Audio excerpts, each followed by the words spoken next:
配合农历7月，台南市除了妖魔鬼怪特点，嘛推出探访台湾上强女鬼的糟蹋游艇，引起话题。所以议员陈丁伫中日巡建议台南应加建成400档，会当开辟类似甲台南相关的故事，并且兼有文化深度甲观光旅游的专题路线。参像文昌帝君的课程路线，或是虎峡人景推出技服务来延续日调。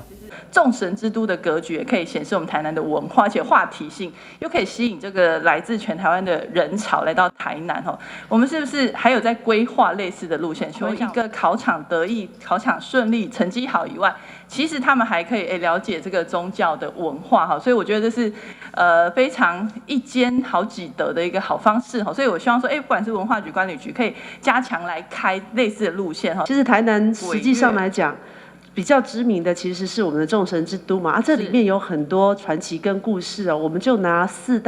清朝四大奇案其中一个陈守娘的故事来做成一个导览的游程哦，这也搭配我们本身在做的城市导览的路线，我们多了一个主题性的一个游程哦。那接下来非常有趣了。其实刚刚议员建议的哦，包含说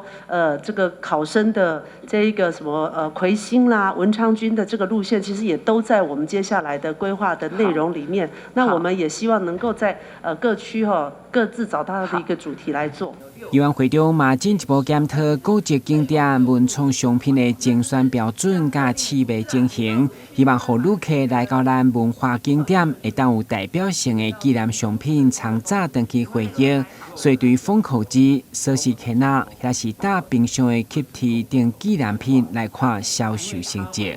第一名是钥匙，赤坎楼的钥匙圈，那第二名就是这个安平古堡的冰箱贴哦。那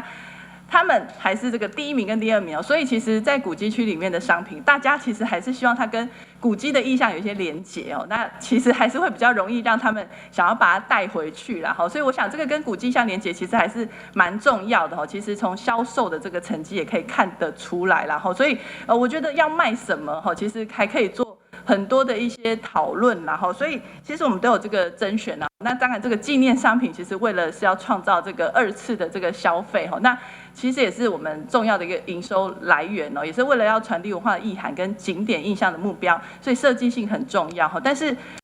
想问一下局长到底这个我们甄选评选的标准是什么？我想我们有一定的评选标准，第一个一定是要跟这个城市的文化有所连结了，我想这是最基本的。如果跟这个城市文化没连结的，基本上在初审的第一关就会先排除掉。那另外就是我们也邀请一些评审委员来帮我们来做相关的一个审查啦。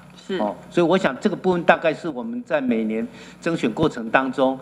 的一个标准。身为文化首都的台南，将迎接建成400档，如何对文化角度来创造观光旅游的话题，规划专属于台南代表性的商品甲专题路线，持续行销台南，值得期待。台南新闻管制林根采访报道。